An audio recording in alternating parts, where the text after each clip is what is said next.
जय हिंद दोस्तों. We left the last video at question number 70. We were doing Buddhism. So we'll carry forward the same topic again in the second video or the part 2 of the Buddhism. Why? Because Buddhism had around 130 to 140 questions. The video could be so long that it would become tedious after a while. So I have decided to segregate it in two volumes. तो अभी एक हमने जो last volume किया था उसमें हमने question number 70 तक कंप्लीट कर लिया था. अब इस वॉल्यूम में हम स्टार्ट करेंगे, इस पार्ट में हम स्टार्ट करेंगे with the question number 71. Okay, so without wasting a time let's start with it. So we were discussing about Buddhism. The last question we discussed is Ashokarama monastery is situated at या was situated at. तो ये पाटलिपुत्र में situated थी और ये बनवाई गई थी under the supervision of a monk named Indragupta. Now the next question here is, where is the highest in the world विश्व शांति स्तूप located in बिहार? ठीक है, तो कहाँ पर लोकेटेड है बिहार में, ये क्वेश्चन है. तो ये लोकेटेड है राजगीर में. विश्व शांति स्तूप या फिर वर्ल्ड पीस पगोडा जिसकी हाइट है अराउंड 400 मीटर्स, ये है राजगीर हिल्स के ऊपर और ये हाईएस्ट विश्व शांति स्तूप है in the world. The next question here is the giant Buddha statue. तो जो सबसे बड़ी या सबसे बड़ी तो नहीं है, जो बड़ी बेसिकली बुद्ध स्टैचू है ऑफ 80 फीट एट बोध गया, वो किसने कंस्ट्रक्ट की थी ये पूछ रहे हैं. तो it was constructed by Japanese. The giant Buddha statue in Bodh Gaya Bihar is 80 feet high and ये मेडिटेशन पोस्चर में है या फिर ध्यान मुद्रा में है, जहाँ पर बुद्धा जी दिखाए गए हैं is seated on a lotus. तो वो लोटस पे बैठकर मेडिटेशन कर रहे हैं in the open air. And इस स्टैचू को बनाने में अराउंड 7 साल लगे थे to complete and it is made of sandstone blocks and red granite. And this statue was built with the help of Daijokyo sect of Japan. I don't know if I am pronouncing it correct और not. सो एक sect है Jain Japan में Buddhism का, दैजोक्यो sect, उनके द्वारा ही बनवाई गई थी. तो जापान में भी बुद्धिज़्म फ्लरिश किया था. जब यहाँ पर बुद्धिज़्म बेसिकली डिक्लाइन हो रहा था उस समय हमने पहले भी डिस्कस किया कि साउथ ईस्ट एशिया में या even in the eastern Asia Buddhism spread हुआ था बेसिकली. तो दिस वॉज द फेज जब बुद्धिज़्म जापान में भी बहुत ज़्यादा स्प्रेड हुआ. वहाँ पे जो मेजॉरिटी पीपल हैं वो बुद्धिस्ट ही हैं. Although it was started in India, Buddhism had its root in India and it was started by Indian man Siddhartha, who later became Gautam Buddha after the enlightenment. But because of the other factors prevalent in the society, Buddhism जो है वो flourish कर गया east Asia में. ठीक है, next है where the word stupa has been use for the first time. तो जो वर्ड है स्तूप या स्तूपा, इसको पहली बार कहाँ यूज़ किया गया. तो इसको पहली बार यूज़ किया गया था ऋग्वेद में. तो स्तूप जो वर्ड है ये ऐसा नहीं है कि बुद्धिज़्म के आने के बाद से ये स्तूप वर्ड दिखा है. ऋग्वेदा में भी स्तूप वर्ड का वर्णन मिल जाएगा. तो एक्सप्लेनेशन देख लेते हैं इसका. इसमें लिखा हुआ है कि जो वर्ड स्तूप है it has been use for the first time in Rigveda. Stupa का मतलब होता था ट्री स्टेम. ऋग्वेदा में जो स्तूप का मतलब होता था वो क्या होता था, ट्री स्टेम. ठीक है, तना बेसिकली. ये जो हमारा रूट्स हो गए, ये पेड़ हो गया, तो दिस द ट्री स्टेम, इसको बोला जाता था स्तूप. ठीक है. Rigveda refers to a stupa raised by the king Varuna. तो ऋग्वेद में जो इसका रेफरेंस दिया गया वो कैसे बताया गया कि एक स्तूप है जिसको वरुण राजा वरुण ने जिसको रेज किया, king Varuna, above the forest in a place having no foundation. ठीक है, तो जहाँ पे कोई फाउंडेशन नहीं था वहाँ अचानक से वरुण देवता ने इसको रेज किया था. Anything that is raised on the ground like heap और pile might have been known as stupa. तो पता नहीं है एग्जैक्टली स्तूप क्या रहा होगा उस टाइम पे, बट जो उससे अंदाज़ा लगाया गया वो ये है कि कोई भी चीज़ जो कि रेज की गई हो ऑन द ग्राउंड, कोई पाइल है या कुछ भी है, उसको स्तूप का नाम दिया गया. तो इसी तरीके से जो बुद्धिज़्म के टाइम पे जो स्तूप बने दे वर ऑल्सो रेज्ड स्ट्रक्चर्स, तो उनको नाम दिया गया स्तूप का. ठीक है. Next is the stupa site which is connected with any incident of Lord Buddha cycle is which is not connected, I'm sorry, which is not connected with any incident of Lord Buddha's life is तो वो आपको बताना है। देखिए सारनाथ में हमने देखा था उन्होंने अपना फर्स्ट सर्मन दिया था, बोध गया में उनको एनलाइटनमेंट मिला था, कुशीनारा में उनकी डेथ हुई थी, और बर्थ कहाँ हुआ था उनका, बर्थ हुआ था लुम्बिनी में। ठीक है, तो ये तो 4 इंपॉर्टेंट प्लेसेस हो गई। उसके अलावा सांची में, ऑल्दो सांची में आपने पढ़ा होगा कि बहुत बड़ा स्तूप है सांची में, लेकिन सांची का जो स्तूप है वो लॉर्ड बुद्ध की लाइफ से रिलेटेड नहीं है, वो यहाँ नहीं आए थे, या वो किसी भी तरीके से इस रीजन में नहीं आए थे। तो जो स्तूप है बोध गया से वो उनके एनलाइटनमेंट ही हमने डिस्कस कर लिया है। सारनाथ में धर्म चक्र प्रवर्तन हुआ था, कुशीनगर या कुशीनारा जो है वो डेथ से रिलेटेड है, लेकिन बुद्ध की लाइफ से रिलेटेड सांची नहीं है। ठीक है, ऑल्दो वहाँ पे स्तूप बना था लेटर पीरियड में, जो उनके अनुयायी थे उनके द्वारा ये स्तूप बनाया गया था, लेकिन बुद्ध का यहाँ पे भ्रमण जो है वो नहीं हुआ था। नेक्स्ट क्वेश्चन है, it was also ancient name of world famous tourist destination of Sanchi. तो सांची को पहले और क्या बोलते थे, तो इसको बोलते थे ककनाम। ठीक है, क्या बोलते थे, ककनाम। Sanchi is one of the prominent spot of Buddhist tourism in India, और ये लोकेटेड है रायसेन डिस्ट्रिक्ट मध्य प्रदेश में। सांची को पॉपुलरली ककनाम बोला जाता था, या काकन्या बोला जाता था, या काकंद बोट बोला जाता था, या बोट श्री पर्वत बोला जाता था। तो ये कुछ नाम थे स्तूप के, सांची के। एंड इसका एक सिंगुलर डिस्टिंक्शन था of having remarkable specimen of Buddhist art and architecture right from early modern period. UNESCO world heritage site Mahastupa stands here. तो यूनेस्को का जो वर्ल्ड हेरिटेज साइट में भी सांची स्तूप आता है, जिसको बोला गया महास्तूपा। ठीक है, नेक्स्ट क्वेश्चन है, which is the correct chronological order of the following stupas. आपको करेक्ट क्रोनोलॉजिकल ऑर्डर बताना है स्तूप का। तो ये क्वेश्चन का आंसर जो है वो मेंशन नहीं है, देखते हैं इसकी एक्सप्लेनेशन में क्या दिया हुआ है। Bharhut and Sanchi stupas they were constructed during the reign of Mauryan emperor Ashok. तो भरहूत और जो सांची है वो तो अशोक के टाइम पे बन गए। Some historical sources also consider that Dhamek stupa was built during the reign of Ashoka. कुछ हिस्टोरिकल सोर्सेज ये भी बोलते हैं, सारे नहीं, कुछ बोलते हैं कि धम्मेक भी अशोक के टाइम पे बना था। अमरावती स्तूप जो था वो बना हुआ था during the period of Satavahanas. So it is not possible to decide the chronological order of the construction of Bharhut, Sanchi, Dhammek. This question should be excluded from the evaluation. ठीक है, तो because of this इसको अलग रखा गया या रखा गया होगा maybe. It is a question of UPPCS Mains 2014। उस टाइम पे जो UPPCS में मेंस होता था वो ऑब्जेक्टिव होता था, अभी नहीं होता है। ठीक है, तो इस वजह से ये जो क्रोनोलॉजी है किसी भी ऑप्शन में सही नहीं बैठ पा रही है। Next is world is unstable and transient, it is related to which of the following. तो ये जो जो ज्ञान है कि वर्ल्ड जो है वो अनस्टेबल है और ट्रांजिएंट है, ये बुद्धिज़्म में दिया गया था। इम्परमानेंस ऑल्सो कॉल्ड एज अनित्य। तो भाई कोई भी चीज़ जब परमानेंट नहीं होती है उसको बोला जाता है इम्परमानेंस, इसको बोला जाता है अनित्य। नित्य मतलब क्या, जो रेगुलर हो रहा है, जो रेगुलर नहीं हो रहा है, जो परमानेंट नहीं है, वो क्या बोला जाएगा, वो अनित्य बोला जाता है। And it is one of the essential doctrines and a part of 3 marks of existence in Buddhism. The doctrine asserts that all of the conditioned existence without exception is transient. तो डॉक्ट्रिन ये बोल रहा है कि भाई जितने भी conditioned existence हैं वो transient हैं, कोई भी ऐसी चीज़ नहीं है जो transient नहीं है, evanescent है and inconstant है।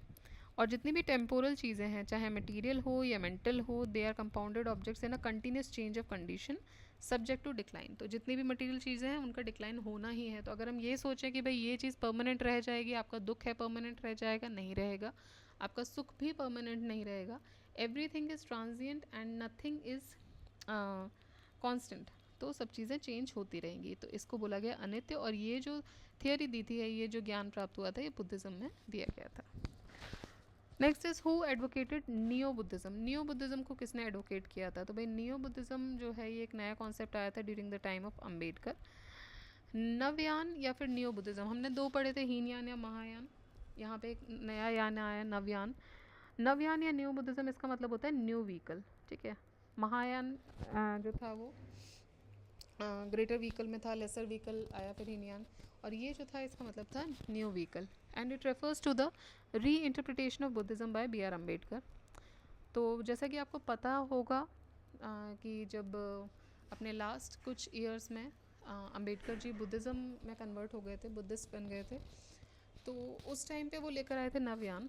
और नवयान जो है वो रिजेक्ट करता है the practices and precept such as renouncing monk and monasticism and karma, rebirth, afterlife, samsara, meditation, enlightenment and four noble truths consider to be foundational Buddhist tradition. ठीक है, तो नवयान जो है इन सारी चीज़ों को रिजेक्ट करता है।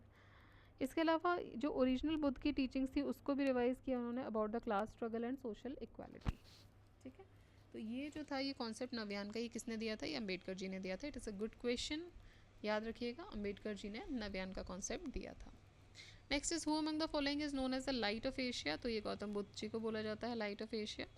गौतम बुद्ध को श्री सिद्धार्थ गौतम शाक्य मुनि या फिर सिंपली बुद्ध भी बोला जाता है। He was a sage on whose teachings Buddhism was founded. Buddha is also permanently known as light of Asia या फिर लाइट बीम भी बोला जाता है। Edwin Arnold wrote a book the light of Asia based on the life of Buddha. तो ये एक book भी लिखी गई इस नाम से, किसके द्वारा? एडविन अर्नोल्ड के द्वारा। इसमें बुद्ध के लाइफ के बारे में या लाइफ टीचिंग्स के बारे में बताया गया है। Next is who amongst the following is known as light of Asia. Again same question, lord Buddha. Next question, with reference to cultural history of India which one of the following is correct description of the paramitas. तो परमितास का correct description क्या है? इसका correct description है perfections whose attainment led to Bodhisattva path. ठीक है, तो परमिता का मतलब है कि ऐसा परफेक्शन जिसके अटेनमेंट से आप बोधिसत्व पाथ की तरफ जा सकते हो, उस रास्ते की तरफ जा सकते हो। ठीक है, it is translated as perfection. Paramita मतलब आप परमितास मतलब कि आप परफेक्शन की स्टेट में पहुंच गए हो। Towards the path of becoming Buddha, आप बुद्ध बनने की स्टेज में के पाथ में हो। They represent the qualities that the Bodhisattva strives to perfect in order to purify the karma and klesh and develop bodhicitta। तो ये बोल रहे हैं कि आपके जो कर्म और क्लेश हैं वो प्योरीफाई हो जा रहे हैं और आप एक बोधिचित्त डेवलप कर रहे हो। उस स्टेज को परमिता स्टेज बोला गया है। Next is sir Edwin Arnold book the light of Asia is based on, हमने अभी पढ़ा है कि बुद्ध पे। अब इसमें ये पूछ रहे हैं कि एग्जैक्टली किस पर बेस्ड है। इनमें से ये सारी बुद्धिस्ट बुक्स ही हैं, तो it is based on Lalit विस्तार। ठीक है, लाइट ऑफ एशिया सब title the great renunciation is a book by sir Edwin Arnold. The first edition of the book was published in July 1879 and this book is based upon the contents of Lalit Vistar.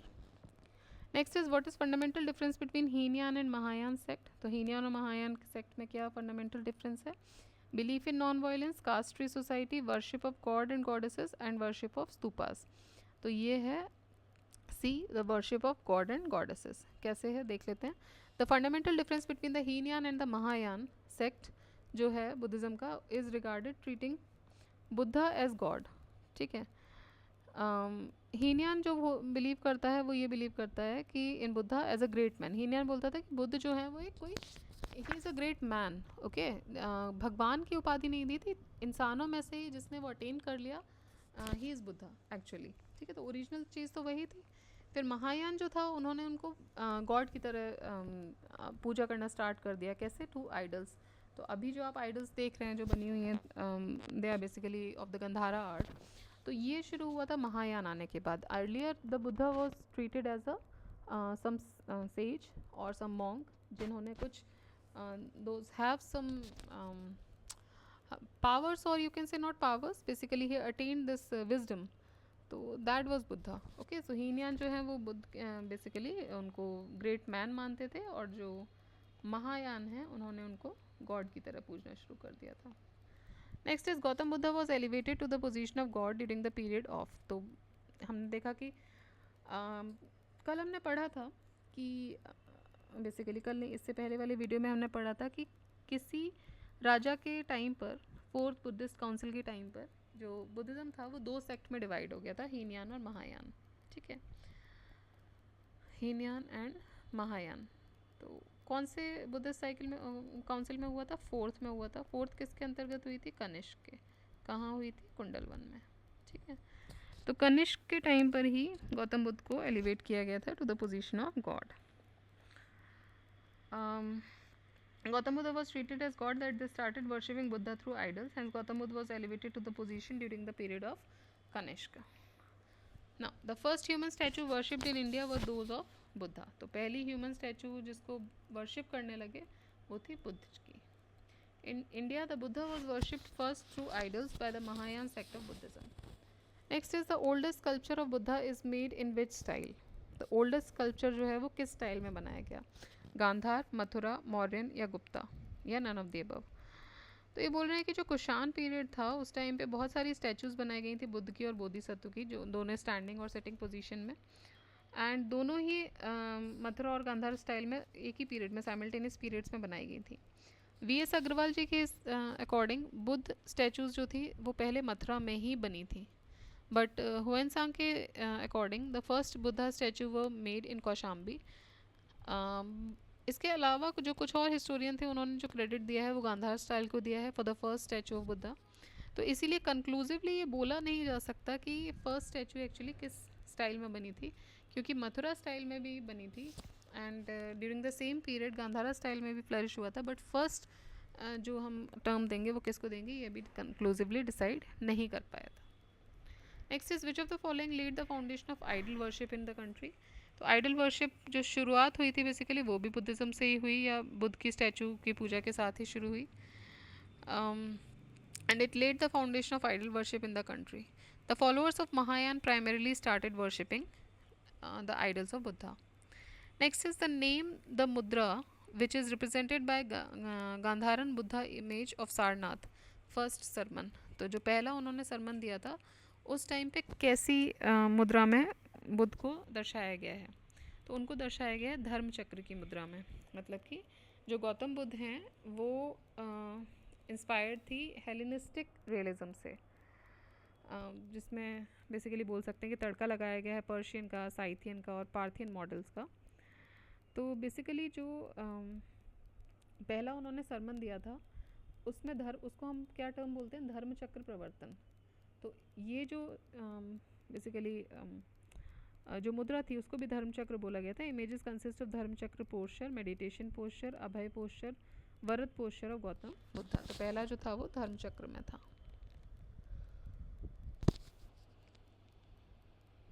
Next question is the standing statue of Gautam Buddha was built in which period? तो Kushan period में बनाया गया standing statue.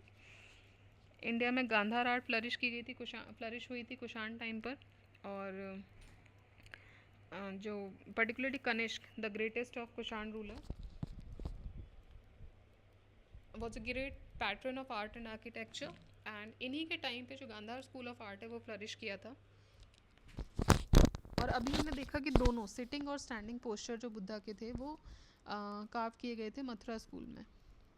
Kushan art of Gandhara is mainly known for wealth of sculptures recovered from numerous Buddhist stupas and monasteries. ठीक है, तो standing statue जो थी वो बिल्ड की गई थी कुषाण पीरियड में। Next is lord Buddha's images is sometimes shown with the hand gesture called Bhumi sparsha mudra.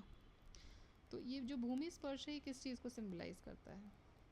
तो ये बोल रहे हैं कि भूमि स्पर्श का मतलब होता है कि Buddha's calling of the earth to witness his purity and chastity despite the temptations of मार। ठीक है, तो भूमि स्पर्श मुद्रा में बुद्ध को देखा गया है कि sitting with his right hand as a pendant over the right knee and towards the ground with the palm inward while touching the lotus throne. The left hand can be seen with the palm upright in his lap. ये जो gesture है it represents the moment of Buddha's awakening as he claims the earth as the witness of his enlightenment just before he realized the enlightenment. तो just enlightenment से पहले उनको ये witness हुआ था, एंड ये माना जाता है कि जो डीमन है मार, बोलते हैं ना मार विजय हुआ था। मार विजय मतलब कि मार के ऊपर उन्होंने विजय पाई थी। मार मतलब it is not this beating kind of मार, मारा मूरी नहीं किया था उन्होंने basically. It is Mara is a demon जिसको जो फ्राइटन कर रहा था with the armies of demons which represent the defeat of Mara and his demonic army by Buddha. ठीक है, सो भूमि स्पर्श मुद्रा ये शो करती है। Sarnath Buddha image of bhumi sparsha mudra belongs to which period? तो वो बिलोंग करती है गुप्ता पीरियड से। ठीक है, तो जो भूमि स्पर्श मुद्रा है गौतम बुद्ध जी की सारनाथ की वो बिलोंग करती है गुप्ता पीरियड से इस टाइम पे। This mudra represents steadfastness. Dhyani Buddha Akshobhya also is associated with the earth witness mudra because he was immovable in keeping a vow never to feel anger or disgust as others। ठीक है, तो ये बोल रहे हैं कि जो ध्यानी बुद्ध जो मुद्रा है वो भी एसोसिएटेड है एज अ अर्थ विटनेस मुद्रा, क्योंकि इसमें वो अपना एंगर और डिस्कस नहीं दिखा पा रहे हैं basically. Mudra also symbolises the union of skilful means, upaya, symbolised by the right hand touching the earth. तो इसमें जो राइट हैंड है वो अर्थ को टच कर रहा है, एंड विजडम, प्रज्ञ, ये विजडम को कौन विटनेस कर रहा है? Left hand on the lap, ठीक है। तो लैप पर जो लेफ्ट हैंड रखा हुआ है in a meditation posture, that symbolises the wisdom, and the right hand which is touching the earth is symbolizing the upay. Next question is with reference to the cultural history of India. Consider the following pairs. First is Parivrajak, Shraman and Upasak.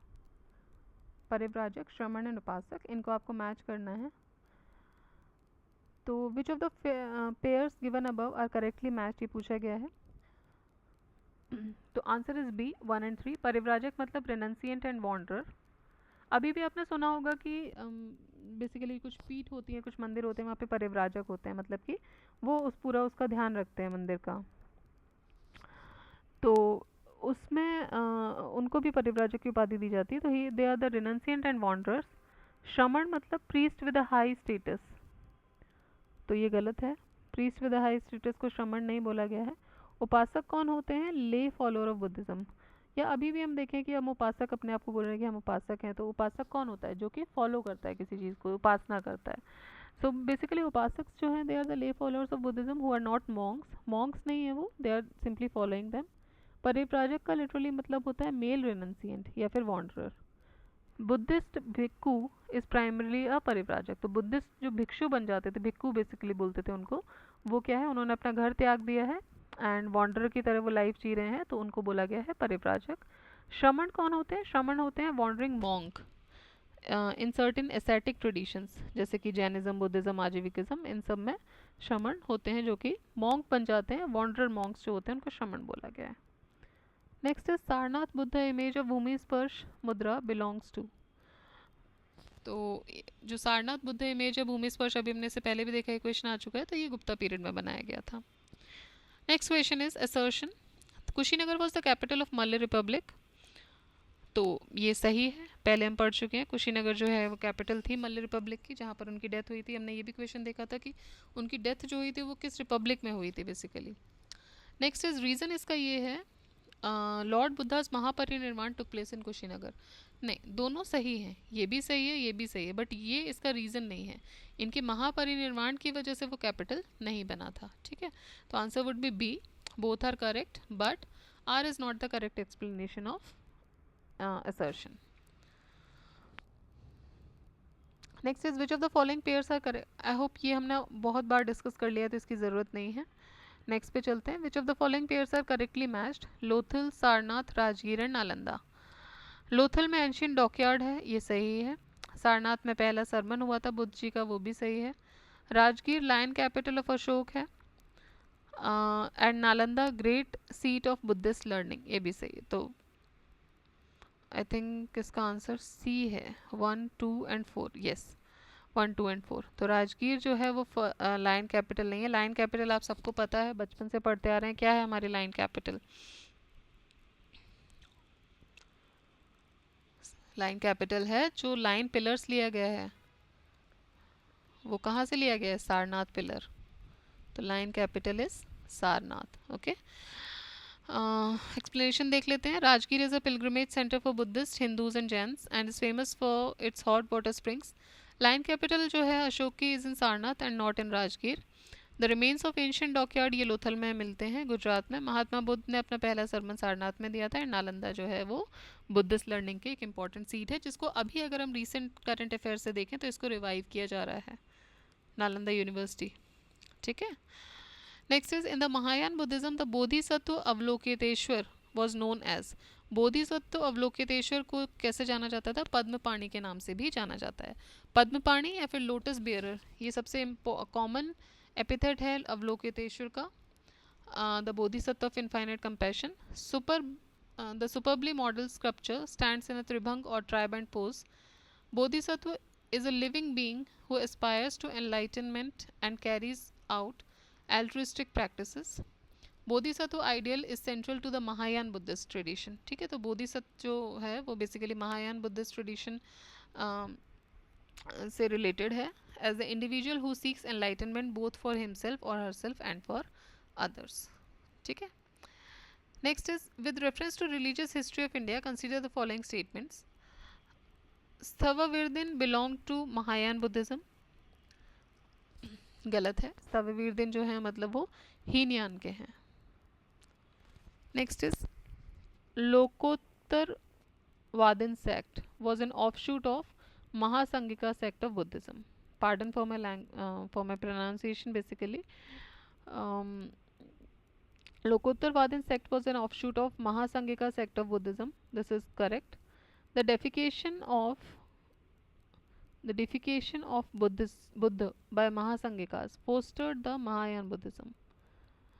So ये भी सही है. स्थविवीरदिन जो हैं ये Hinayana sect को belong करते हैं.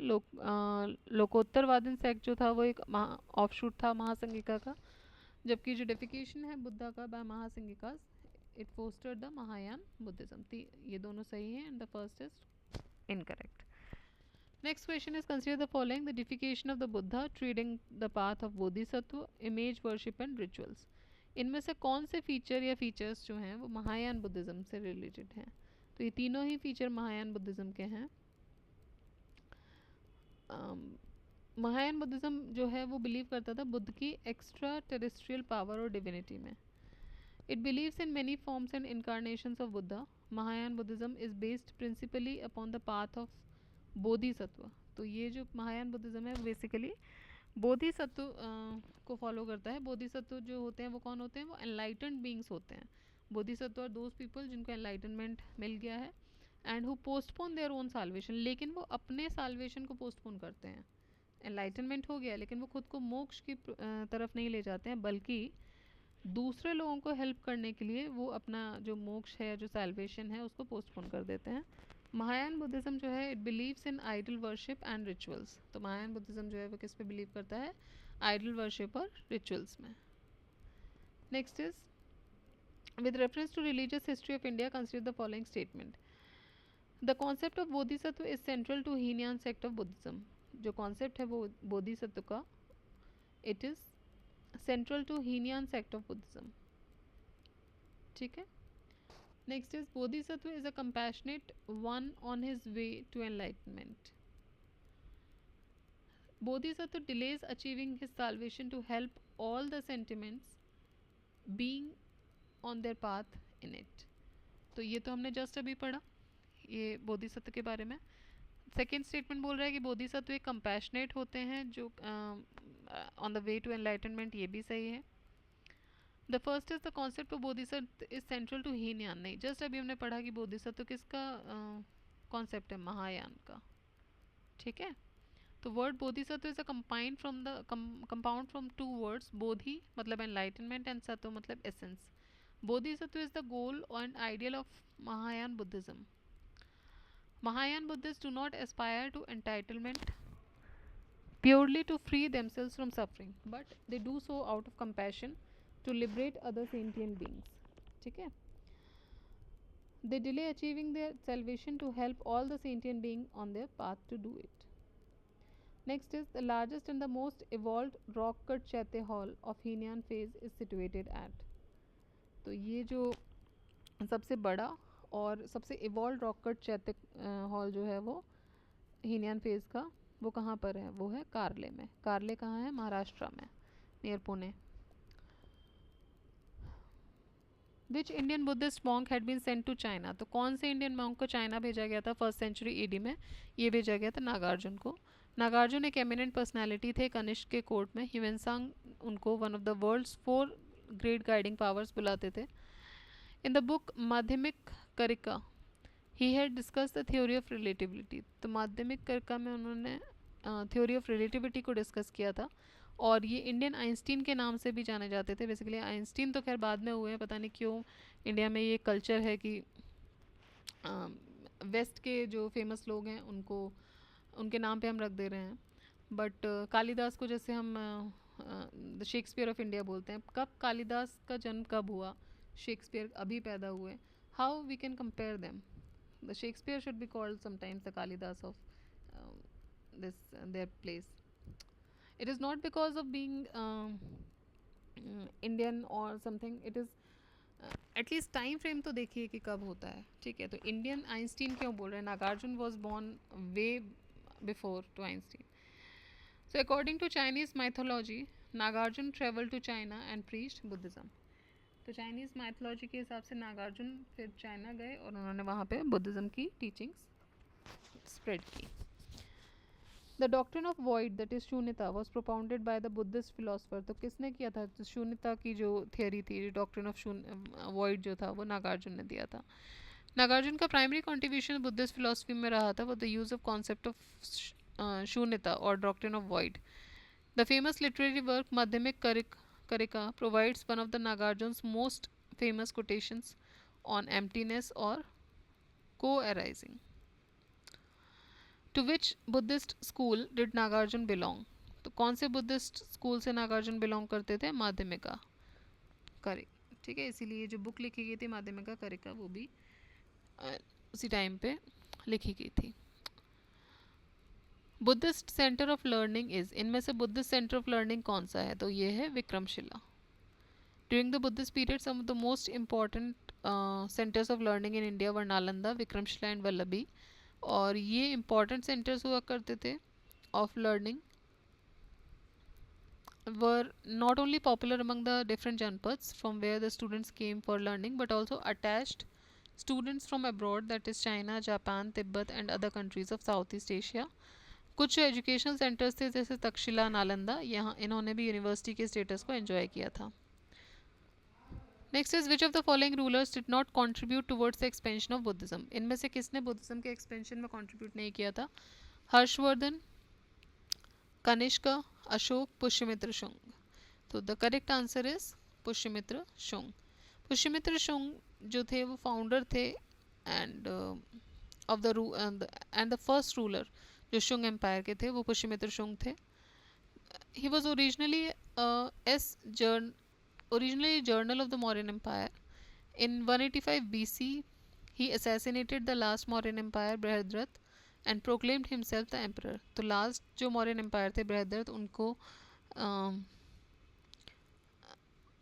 बेसिकली उनके असैसिनेशन के बाद उन्होंने पुष्यमित्र शुंग ने खुद को एम्परर घोषित कर दिया था. एंड बुद्धिस्ट टेक्स्ट जो हैं ये बताती हैं कि Pushyamitra cruelly persecuted the Buddhist. ठीक है. Next question is which of the following state Udantipur, which among the following state Udantipur education centre was situated. तो उदांतीपुर कहाँ था? तो उदांतीपुर था बिहार में. इसको उदनपुर भी बोलते थे. ये प्रोमिनेंट एजुकेशनल सेंटर है एंशियंट टाइम का और ये मगध बिहार में सिचुएटेड था. इसको इस्टेब्लिश किया गया था पाल एम्परर गोपाल के द्वारा. Next is Vallabhi university was situated in. तो वल्लभी यूनिवर्सिटी गुजरात में सिचुएटेड थी. Vallabhi one of the most important centres of Buddhist learning was situated in Gujarat. इसको वल्लभीपुरा या फिर कैपिटल ऑफ एंशियंट मैत्रिक डायनेस्टी भी बोलते हैं. Nalanda university was founded during the dynasty of. तो नालंदा यूनिवर्सिटी कब बनाई गई थी? गुप्ता टाइम पे बनाई गई थी. Historians often describe Nalanda as a university. Nalanda flourished under the Gupta Empire and was formed for famous for Buddhist religious philosophy. ठीक है. Next is who was the founder of Nalanda university. कौन थे Nalanda university के founder? Kumar गुप्त थे. तो Nalanda university जो थी वर्ल्ड की पहली इंटरनेशनल यूनिवर्सिटी थी जो कि बनाई गई थी 450 AD में during the reign of Kumar गुप्त. Then the great archaeologist Alexander Cunningham identified this site as a Nalanda University in 1915-16. Why was Nalanda University famous in the world? क्यों famous थी? It was famous because of Buddhist religious philosophy. With reference to the religious history of India, consider the following statements. Sautrantika and Sammitya were the sects of Jainism. Sravasti within held the constituents of phenomena were not wholly momentary but existed forever in a latent form. तो इसमें से आपको बताना है सही कौन सा है, और सही है टू ओनली, मतलब कि सौन क्या प्रोनाउंस करेंगे इसको, सौनरंतिका, सौत्रंतिका समिति। ठीक है, तो ये जो है they were the sects of Jainism, नहीं they were not the sects of Jainism, they were the sects of Buddhism, इसलिए क्वेश्चन गलत हुआ था। एंड दूसरा जो है it held the constituencies of phenomena whole newly and not wholly momentarily basically. तो इसका मतलब होता है श्रावस्ती का doctrine that all exist, doctrine that all exists. Sravastivadin described a complex system in which the past, present, and future phenomena are all held to have some form of their own existence. Like all Buddhists, the Sravastivadin consider themselves empirical to be impermanent, but they maintain that the dharma excuse me, but they maintain that the dharma factors are eternally existing realities. ठीक है, तो जो impermanence है उसको अनित्य भी बोला गया, हमने पहले पढ़ा है। Next is out of the two statements below the first is assertion, second is reason. Again assertion reason का इक्वेशन है। असर्शन बोल रहा है कि till the end of 12th century Nalanda Mahavihara lost its glory. तो 12वीं शताब्दी के बाद नालंदा जो महाविहार है उसने अपनी ग्लोरी खो दी थी। रीज़न ये बोल रहे हैं कि स्टेट प्रोटेक्शन जो है it ceases to be available to Mahavihara. ठीक है, तो इसमें पहला स्टेटमेंट जो है वो सही है एंड दूसरा स्टेटमेंट भी सही है और उसको बेटर एक्सप्लेन कर रहा है। ठीक है, तो नालंदा ये कैसे एक्सप्लेन कर रहा है कि भाई ये बोल रहे हैं कि नालंदा यूनिवर्सिटी की जो ग्लोरी है वो कम नहीं हो सकती, बट एक पीरियड था बेसिकली 12th सेंचुरी के एंड में जब नालंदा यूनिवर्सिटी की जो ग्लोरी है वो डिक्लाइन पे आ रही थी। तो नालंदा जो है वो फेमस सेंटर था बुद्धिस्ट लर्निंग का और यूनिवर्सिटी का। It was located at Rajgir in southern Bihar. Nalanda university existence में आई during the period of Guptas, और by the end of 12th century Mahavira waned due to Muslim invasion. ठीक है, importance of Nalanda university started declining due to the Pala rulers of Bengal, क्योंकि वो protection देने लगे थे विक्रमशिला को। इसीलिए दोनों असर्शन और रीजन जो हैं वो सही हैं और सही से एक्सप्लेन कर रहे हैं। नेक्स्ट इज नव नालंदा महाविहार इज़ फेमस फॉर। नव नालंदा महाविहार जो है वो फेमस किसके लिए है, वो है पाली रिसर्च सेंटर के लिए। नेक्स्ट इज 1951 में नव नालंदा महाविहार जो मॉडर्न डे सेंटर है पाली और बुद्धिज्म का, ये गवर्नमेंट ऑफ इंडिया ने इसको खोजा था near the ruins of ancient Nalanda. तो नेक्स्ट है which of the following were common to both Buddhism and Jainism. इनमें से बुद्धिज्म और जैनिज्म में कॉमन क्या क्या है? Avoidance of extremities of finance and enjoyment. Next is indifference to the authority of Vedas, denial of efficacy of rituals, and non-injury to the animal life। ठीक है, तो ये पूछ रहे हैं कि कौन से जो हैं जो कॉमन है दोनों में। तो ये 2, 3 और 4 को कॉमन बता रहे हैं। Okay, 1 second. 2, 3 और 4 जो है वो कॉमन है। Indifference to the authority of Vedas, denial of efficacy of rituals and non-injury to animal life जो है they are more or less similar to in both the religion. Next is with reference to the history of ancient India, which of the following was or were common to both Buddhism and Jainism। तो same question फिर repeat हो गया। आप देखिए 96 में आया था, एक उसमें स्टेटमेंट और थी, और बिल्कुल सेम क्वेश्चन जो है वो 2012 में रिपीट हुआ है। Which of the following is not common between the Buddhism and Jainism. इनमें से क्या कॉमन नहीं है? ठीक है, तो इसमें से सेल्फ मॉर्टिफिकेशन जो है वो कॉमन नहीं है, बाकी सारी चीज़ें कॉमन है। नेक्स्ट है Lord Buddha preach the following further two truth noble truth basically, put them in correct chronological order. तो ये इसको करेक्ट क्रोनोलॉजिकल ऑर्डर में लगाना है। तो the first is there is a suffering,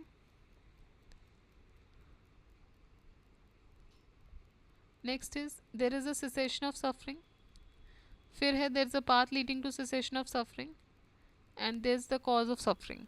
ठीक है, तो इसमें जो आंसर होगा वो होगा A D B C. Answer would be A D B C. That is there is suffering, there is a cause of suffering, then there is cessation of this suffering। ठीक है, तो ये इनकी क्रोनोलॉजी है, there is a cause of suffering. ठीक है, A B D sorry A D B C. Next is the both Jainism and Buddhism believe that, दोनों किस में बिलीव करते थे? फिलॉसफी ऑफ कर्म और ट्रांसमाइग्रेशन ऑफ सोल में बिलीव करते थे ये। According to the philosophy of Buddhism, assertion reasoning बताना है, rejected the concept of rebirth. According to the philosophy of Buddhism,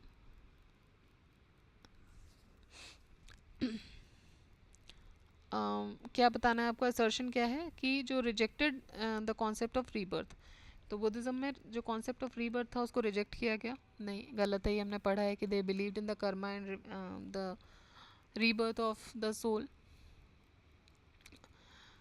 then reason ये है कि इस सोल इज़ इमॉर्टल, तो बोल रहे हैं आर ट्रू है, सोल इज़ इमॉर्टल, बट ये जो फर्स्ट स्टेटमेंट है वो सही नहीं है। ठीक है, Pratityasamutpada is the essence of Buddhist teaching. The invincibility of Vedas and immortalization of soul propounded by Brahmin Granth was inadmissible. Even though they rejected the immortalization of the theory of soul, they accepted the principle of rebirth. तो transmigration जो है, जो theory of soul है, उसको तो उन्होंने नहीं माना, लेकिन रीबर्थ को एक्सप्लेन करते थे, सॉरी रीबर्थ को प्रिंसिपल को एक्सेप्ट करते थे, एंड थियोरी ऑफ कर्मा भी मानते थे। The according to them the life originates due to the cause of various preconditions। तो बोल रहे हैं कि भाई जो लाइफ है वो ट्रांसमाइग्रेशन ऑफ सोल की वजह से बेसिकली, या हम बोलते हैं उसको रीबर्थ की वजह से नहीं है कि ये आत्मा दूसरे में घुस गई। बोल रहे हैं कि जो लाइफ ओरिजिनेट होती है वो होती है due to cause of this various pre conditions जो कि इंटरडिपेंडेंट है, और one type of state comes into being as a result of another previous state. ठीक है, next question is which of the following statement is और are correct about Buddhism? It did not reject the class and caste, it challenge the highest tradition, highest it challenge the highest social rank Brahmins. अच्छा, तो highest social rank Brahmins को भी इन्होंने basically reject किया था। Next is it pointed certain caste as low, तो ये भी सही है। ऑल्दो बुद्धिज्म जो है it has accept the caste system up to some extent, but they challenge the social rank of Brahmins. ठीक है, in Buddhism of some of all the caste were placed as below, sorry low, not below. Next is Anant Madhav, Anant Madhav या फिर no self service. तो I am so sorry, थोड़ा सा mic का कुछ issue हो गया था। Anant Madhav is the doctrine of, तो अनंत माधव जो है वो किसकी डॉक्ट्रिन है? बुद्धिज्म की डॉक्ट्रिन है। द आत्मन और I does not exist is the doctrine of Buddhism. ठीक है, next is the reason included in the expansion of Buddhism is, तो कौन कौन सी रीजन इंक्लूडेड हैं? Simplicity of religion, then special appeal towards Dalit, then the missionary concept of religion, next is regional language. ठीक है, तो the soundless of the Vedic spirit by philosophers code. ठीक है, तो इसका आंसर है सी 1 2 3 4, सारे ही जो हैं except five. The soundness of Vedic this spirit is created by philosophers. ठीक है, तो मेन रीज़न जो है बुद्धिज्म के फैलने का वॉज इट सिंप्लिसिटी. इसमें एट फोल्ड पाथ के बारे में बात की गई है, दैट इज़ आर्य सत्य and concept of non violence जो है वो बहुत सिंपल थे बाय द कॉमन पीपल जो फॉलो कर सकते थे. बुद्धा ने अपना मैसेज जो है वो सिंपल लैंग्वेज में भी स्प्रेड किया था और the language of common people, मतलब जो लोगों की जानकारी में थी जो लैंग्वेज, उसमें उन्होंने कोशिश की थी स्प्रेड करने की. एंड बुद्धिज़्म में जो था basically Buddha spread this message in the simple language और the language of common people.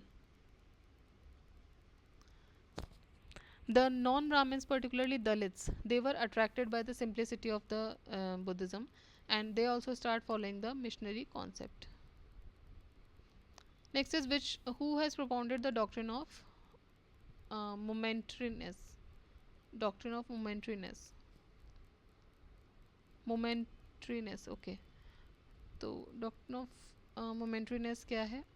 It is related to Buddha. The doctrine of momentariness was propounded by the India. It is one of the most important doctrines of Buddhism. And इस doctrine के आधार पे India can find through the doctrine the Buddha expounded the basic principle of impermanence. Next is why did Buddhism start dealing in India in the early medieval times? तो Buddhism decline क्यों होने लगा था India में in the early medieval times? क्योंकि बुद्धा जो थे दे was basically बोल रहे हैं कि बुद्धा जो थे was by that time considered as one of the incarnations of Vishnu and thus he became a part of Vaishnavism. तो ये reason तो सही है. Next is the invading tribes from Central Asia till the time of last Gupta king adopted Hinduism and persecuted Buddhists. गलत है. Next is the kingdom of Gupta dynasty were strongly opposed to Buddhism. ठीक है, ये भी गलत है, तो सिर्फ एक ही यहाँ पे सही होगा. The Buddha was by that time considered as one of the incarnations of Vishnu. Next is consider the following statement. What is the difference between chaitya and vihara? तो जो चैत्य होते हैं वो प्लेस ऑफ वर्शिप होते हैं, जबकि जो विहार होते हैं वो रहने के या रुकने की ड्वेलिंग प्लेस होती है. Next is some Buddhist rock cut caves are called chaitya. तो कुछ बुद्धिस्ट रॉक कट केव्स को चैत्य बोला गया है, जबकि कुछ और को विहार भी बोला गया है. तो चैत्य गृह बुद्धिस्ट केव का जो है वो मीटिंग है, असेंबली है, chamber which is used for prayer, जहाँ के विहार जो हैं they are shelter accommodation of the monks during the rainy season. Next is some Buddhist rock cut caves are called chaityas while others are called viharas. What is the difference? तो again हम same difference की बात करेंगे. Difference हमने बात कर ली है कि जो चैत्य हैं they is a place of worship, जबकि बिहार जो है वो ड्वेलिंग प्लेस है. हम देखें कि ये क्वेश्चन कहाँ आया हुआ है, तो ये आया UPUD LDA में. एंड सेम क्वेश्चन जो है वो consider basically consider the following statements. The early Chaitya grihas and the viharas of Guntupalli in the West Godavari district are rock cut.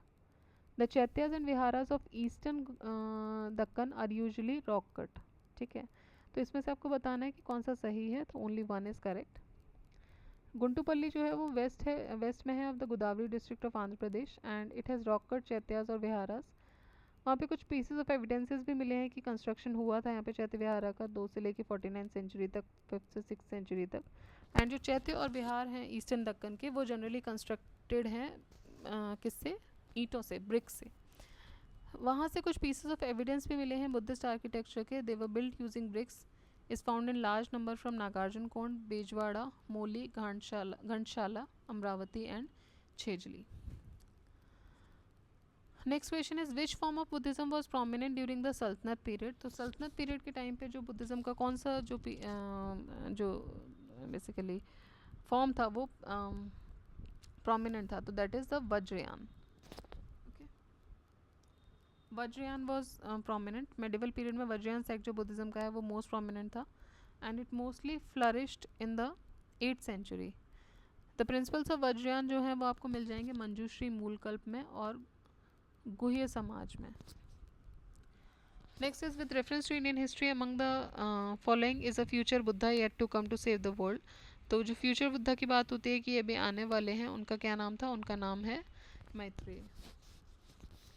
Maitreya makes his first appearance in Buddhist scriptures in the Lakavati Sutta of Pali Tripitak. In this sutta, the Buddhist Buddha spoke of a future time in which the dharma is entirely forgotten. तो इसमें बात की गई है कि बुद्ध बात कर रहे हैं कि ऐसे समय की जब धर्म पूरी तरीके से वैनिश हो जाएगा या भूल चुका होगा। इवेंचुअली अनदर बुद्धा मैत्रेय जो है वो उस टाइम पे अवेकन होंगे। And this monastic sangha numbering in the 1000 the Buddha said this is the only time the historical Buddha is recorded as mentioning Maitreya. Which of the following statement is और are correct? Next question. Ajanta caves lie in the gorge of Waghora river, correct है ये। Sanchi stupa lies in the gorge of Chambal river, गलत है। The Pandulena cave shrine lie in the gorge of Narmada river, गलत है। And the caves Amaravati stupa lies in the gorge of Godavari river, so ये भी गलत है। तो यहाँ पे जो सही आंसर हो जाएगा वो हो जाएगा ए। तो अजंता के ये जो केव्स हैं ये rocky northern wall of the V shaped gorge of Waghora river के पास बनी हुई हैं, इसीलिए ऑप्शन ए जो है वो करेक्ट है। And these caves are approximately 30 rock cut Buddhist caves monuments in the Aurangabad district of Maharashtra. ठीक है, तो ये हमारे क्वेश्चंस कंप्लीट हुए बुद्धिज़्म के। इसमें बीच में थोड़ा सा इशू आया है, कहीं मेरी वॉल्यूम में भी आया है और शायद वीडियो स्लो हुआ है, तो बार बार कुछ टेक्निकल इशू आ रहा था इसलिए हुआ है। आई विल सी अगर वो इस वीडियो में सही हो पाता है तो ठीक है, otherwise I will try to post another video, या फिर इसमें थोड़ा सा बेयर कीजिएगा क्योंकि ये वीडियो फिर से लंबी हो गई, इसको बनाने में उतना ही टाइम लगेगा। तो देखते हैं क्या ज़्यादा इशू नहीं होगा, अगर बेरेबल होगा तो उसको यहीं पर सॉर्ट आउट कर देंगे। ठीक है, so thank you so much. आप लोग रिवाइज़ करते रहिए, बुद्धिज़्म में बहुत फैक्ट्स हैं जो रिवाइज़ करने हैं। एंड जो नेक्स्ट हम पढ़ेंगे वो जैनिज़्म पढ़ेंगे। जब जैनिज़्म के साथ आप पढ़ेंगे तो कुछ ज़्यादा आपका डिस्कशन भी हो जाएगा, लेकिन साथ ही साथ आपको बेसिकली भूलने की टेंडेंसी रहेगी इसमें, तो इसलिए इसको रिवाइज़ करते रहिएगा। और जनरल रिलीजन में जो सिमिलर टर्म्स आएंगी उनके लिए एक अलग से नोट्स आप बना लीजिएगा। ठीक है, तो ये कुछ टॉपिक्स थे बुद्धिज़्म के जो हमने कंप्लीट किए। अब जो नेक्स्ट जो हम करेंगे वो करेंगे basically the questions of Jainism. ठीक है, तो यहाँ से हम स्टार्ट करेंगे। तो आप लोग रिवाइज़ करते रहिए, पढ़ते रहिए।